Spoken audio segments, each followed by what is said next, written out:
Технологията на инженер Величков предвижда двустепенно пречистване на водите.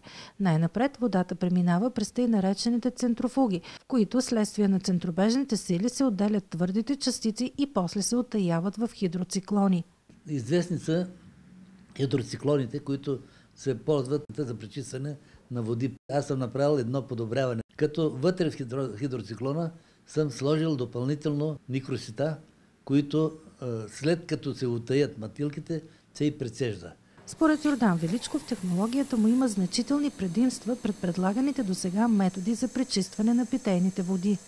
Основното е, че примерно около 3 пъти по-евтино са по-малко са капиталовложенията по моя вариант.